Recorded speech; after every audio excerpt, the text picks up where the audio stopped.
basically been there. Now, my mother's family, the Niles family, her grandfather was a prisoner of war in the Confederate prison camp in Florence, South Carolina.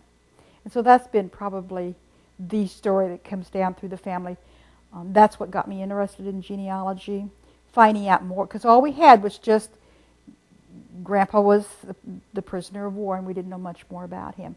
But we were able to locate actually which prison he was in, where he died, when he died, and so that's probably been the story for the family. Tell me a little bit more about that. Okay, my grandfather, Moses Sperry Niles, he was born in New York, state of New York, in Oswego County.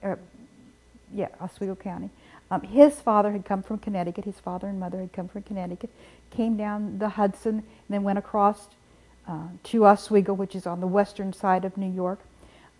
His father died when he was quite young, when Moses Sperry was quite young, and the mother was left to raise 7 children on her own. This woman is one of my heroes. She's an absolute, I don't know a lot about her, but what I found out, she's just an absolute amazing woman.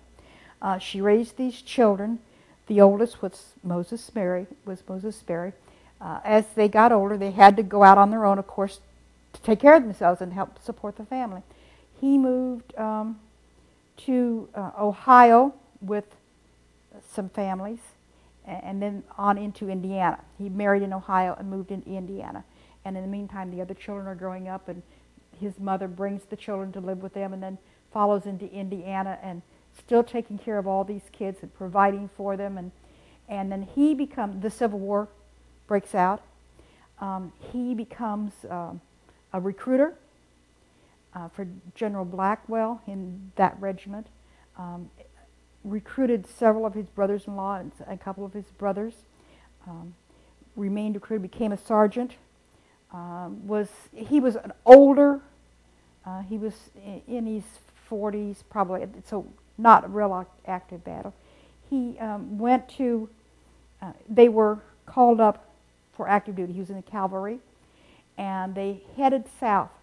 They were headed south to free Andersonville. And the cavalry got as far as Stone Mountain, and they were besieged by the Confederates. And the general in charge, General Stoneman, made a couple of blunders and took them from their horses, removed them from their mounts, and they were on foot. So they were all eventually captured.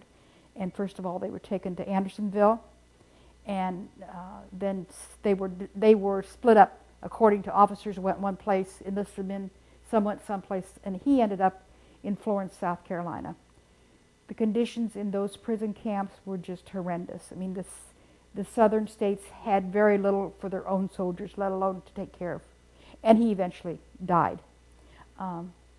Now, his mother continued, with the family. She was in Indiana. She stayed with his wife, helping take care of not only her children, but the grandchildren too. So it was quite a household for 2 women to be taken care of, when it was not a lot of jobs available for women to support their children.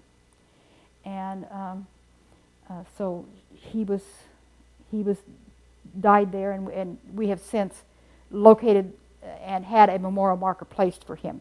They were probably 95% of those soldiers were buried in common graves without markers and so forth.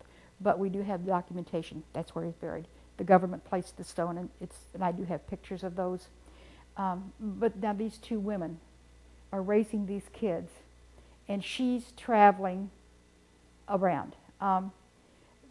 Before Grandpa Moses was in the service, their grandpa would have been the third child.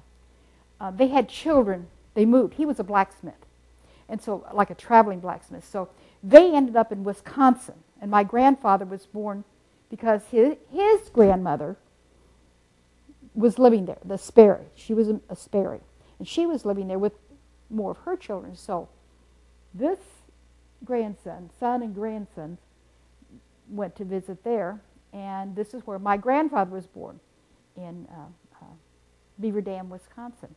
So they had children in Ohio, they had children in Indiana, they had a child in Wisconsin, they had a child born here in Monmouth, and then they went back to Indiana, and there were two more children born there. So they're very spread out. The mother, my great-grandmother, had a brother who moved here, Alexander Chapman, and he lived here in Warren County. So then as my grandfather grew up, he came to Warren County. So that's how we got, the Basic family got to Warren County. And part of the Chapman was also through the land grant, because there were Chapmans that served in the War of 1812, pardon me, plus the Revolutionary War and so forth. And so they were eligible for land grants also. So basically the land grants were the reason they came here. And the mode of transportation was just basic footwear, shoes, and wagon. Didn't come up the river, didn't come by barge, wasn't that way. They just walked it and got here. So we celebrate that. They're good, sturdy people. And these two women, the great-great-great-grandmother, had been in Wisconsin. She was here in Illinois, and she ended up passing in Iowa. She was over in the western part with two of her sons that lived there. This woman had amazing amount of courage and strength. She'd lost one son in the war. She had two other sons that were in the service. One came home. Both the other two came home from the service. One of those, though, was what we would call today post-traumatic syndrome, shell shock, depending on what era you're talking about. He left home one day and never returned. They don't know what happened to him. So this mother lost two of her boys. The other one she lived with towards the end of her life. The girls grew up, and some of their husbands had been in the service too. And she'd gone from 1865 when her husband died, and she lived till 1896. So she lived 30-some years raising these children and making her way in this world. She's just, she's just an absolute hero, or heroine, I guess I should say, in my eyes. So my cousin and I have considered writing a book, a historical novel, based upon her life, and so we're doing some things towards that. So